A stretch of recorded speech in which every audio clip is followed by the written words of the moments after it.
Hello there, my name is Dominic and today I have the Infinix X3 Android TV for a quick unboxing and review. This is the latest Infinix Smart TV and the previous model was actually called X1. If you're wondering, we don't have any X2 Smart TVs because the X2 model name is taken up by an Infinix laptop.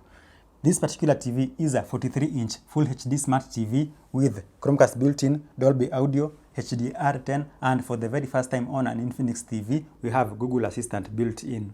So I expect a Bluetooth remote control inside this packaging. And I really want to know what's that making this noise. As for the price of this TV, I really don't know as of right now, but I will post that in the video description below when I get the price. You can see some paperwork and the remote control and the two stands. I guess this is what was making that noise.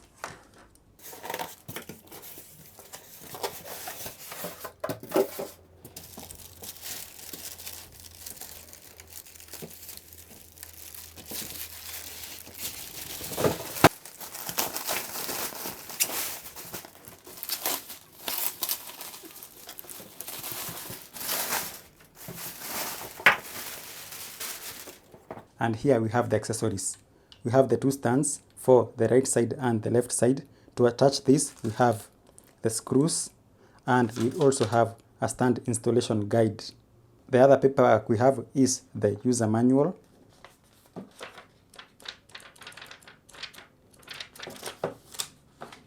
And a 24-month warranty card. And lastly, we have the remote control. And this remote control, like I said before, it has a Google Assistant button, and you can see that hole at the top over here, that is the microphone hole. And I can also see that this is sort of a hybrid remote control because it also has the IR LED at the top over here. So the only accessory missing on this list of accessories are the batteries. They are not installed on the remote control. It uses two AAA batteries. And this is the back of the Infinix TV. It's made up of painted metal at the back with a plastic covering the motherboard. So let's take a look at the ports before we power on the television. First of all, it's powered by a 3-pin British plug connected to an unremovable cable. And the only button on this television is this button over here. This is the standby button. This TV is rated at 100 to 240 volts AC at 50 or 60 Hz.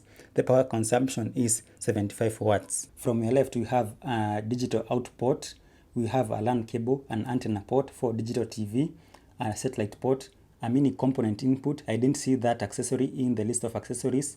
We have a composite input. We have HDMI port, which is HDMI 3. On the other side, we have the other two HDMI ports, of which one has ARC enabled. We have two USB ports and a 3.5mm headphone out port. The only thing that I miss on this TV is the optical out port. This TV does not have an optical audio out port. It only has the coaxial digital out port. And it's very hard to get devices like home theaters or the soundbars that use this port as an audio input. At the bottom, I have already installed the stands by placing those two screws, and you can't mistake them because we have the R and L printed on the TV as well as on the stands. And I noticed something very peculiar when installing these stands.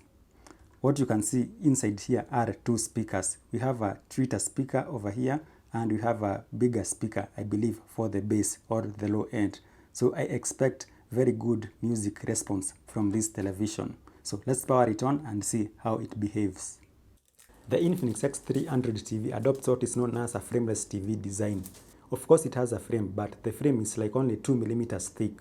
This is the future, guys, no more thick ugly frames. I guess that's why it has a lot of tape to protect the screen during transportation. And now we start up the TV. I've already done all the initial setups. I've already paired this remote control to the TV. This remote control is an IR remote control as well as a Bluetooth remote control. So this startup logo, that cannot be disabled, as well as this animation, this also cannot be disabled. And it takes quite some time for it to load, just like any other Android TV.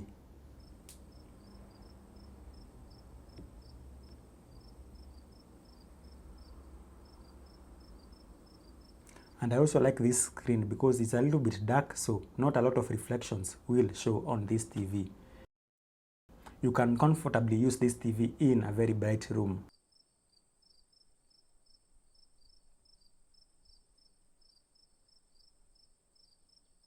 Now the Infinix TV loads up to the Android home screen. It does not boot up to any HDMI or maybe digital TV input. It actually boots up to this screen. To select the other inputs like HDMI or digital TV, you just go to inputs over here, and this will open up and you can see all the other inputs. If I enter into settings and select network and internet, it's very nice to know that this TV actually supports 5 GHz network. Of course, 5 GHz is better than the normal 2.4 GHz network, but the best way to connect internet to any smart TV is through the Ethernet cable at the back of the TV. And I just want to show you the storage values of this TV. I can see that this TV has a storage value of 8 GB. As for the RAM, I'll just guess it to be 1 GB. And these are all the pre-installed applications on the Infinix X3 Android Smart TV, except for these 5 applications, from live channels, Prime Video, up to TV File Commander. Everything else from system tracing up to Netflix came pre-installed on this TV, including this camera application. And it says it can't find the camera in the device manager. I'm sure when you connect a webcam, it will show up as an input. At the top, we have the Google Assistant button. You just press it and talk. For example, what's the time in Kigali, Rwanda? The time in Kigali is 3:20 p.m. Of course, this just depends on your imagination. For example, I can press it again and say, play world's most dangerous roads on YouTube. Okay, playing world's most dangerous road on YouTube. And then it will actually open YouTube. So actually, this is a very nice remote. This is actually what was missing on the previous Infinix TV, the X1 model.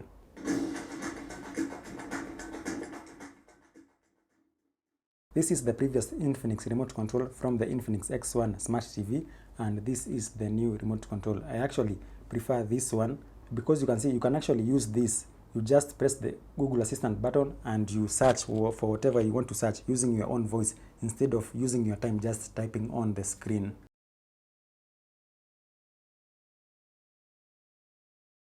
And now let us take a look at the picture quality of this TV. I don't want to use the pre-installed media player. Instead, I will use the VLC media player.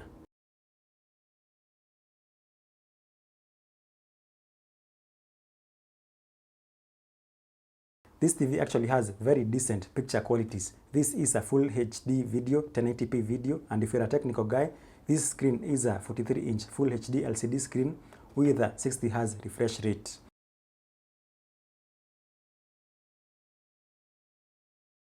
If the videos you are watching actually support HDR10, then you will watch your movies or videos in perfect quality.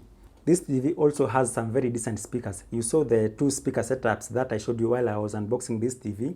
I know the audio quality will not translate well when I'm recording it with my microphone, but I assure you this TV has very much better audio quality than the previous X1 model.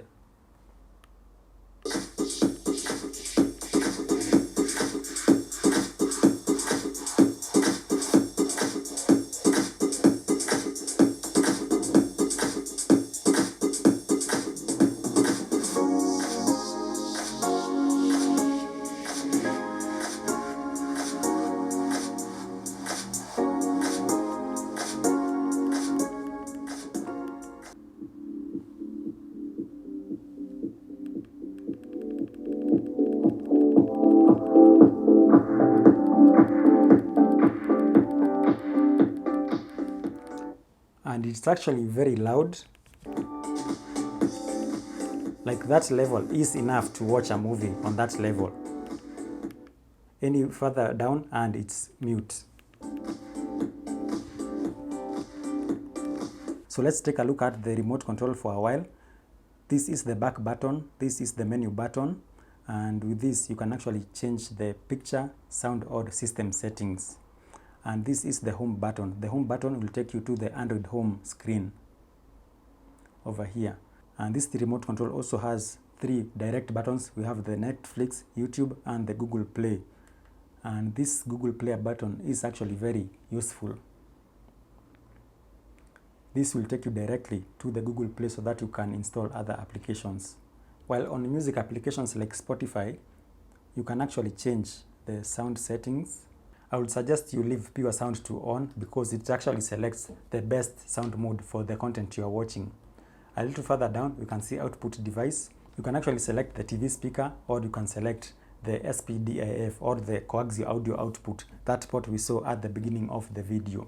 And I can also see that this TV actually supports HDMI ARC. ARC stands for Audio Return Channel. It uses the HDMI cable to take the sound from the TV back to the home theater or maybe soundbar or AV receiver that you have. You will get very good audio quality when you use ARC. What about the picture settings?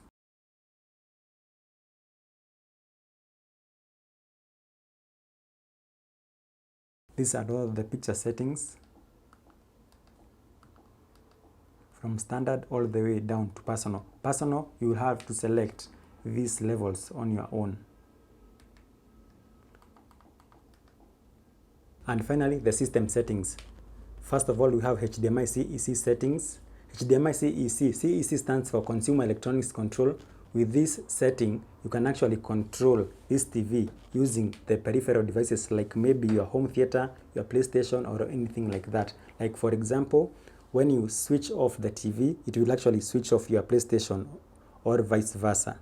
So let's take a look at the digital TV side of this smart TV. You can see that this remote control does not have any program buttons. So to select the programs, you select that button and it will show you the list.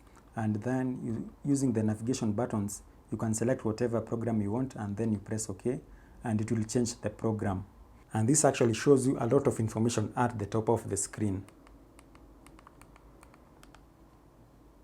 So this TV is also a satellite TV, and I tried to set up satellite TV and I didn't succeed because for me to actually scan any satellite, I need to first of all press the blue button. You can see the blue scan button at the bottom, and this remote control does not have that blue button, so I cannot actually scan any satellite channels. You can really gauge the performance of a smart TV simply by checking the stats for NADs on YouTube. This is a full HD video, and we can check the number of dropped frames it will drop while playing this video. The network is very good. As you saw, this video has 0 dropped frames, and it's also playing at 1080p, which is the maximum resolution of this video. So I'm happy about that. 0 dropped frames after a few minutes of playing. Finally, the things that I like about this TV is the great picture quality and also the very great sound quality. I can equate the sound quality of this TV to a very good Bluetooth speaker because I actually enjoyed playing music on Spotify using these speakers, and it's actually very loud. It has some decent low ends, which is the bass, and some very great tweeter sounds. And the thing that I don't like about this TV is the unavailability of an optical port. But then again, this TV actually supports HDMI ARC, so when I get a soundbar or home theater that actually supports that, I will test that out. I think I saw there is a Infinix soundbar that actually supports HDMI ARC. When I get that, I'll connect it to this TV and test that out. So that's it. I hope you learned something new today. Post whatever questions you may have in the comments below, because this is not the last time that I'm making a video about this new Infinix X3 TV. So that's it. Thank you for watching and goodbye.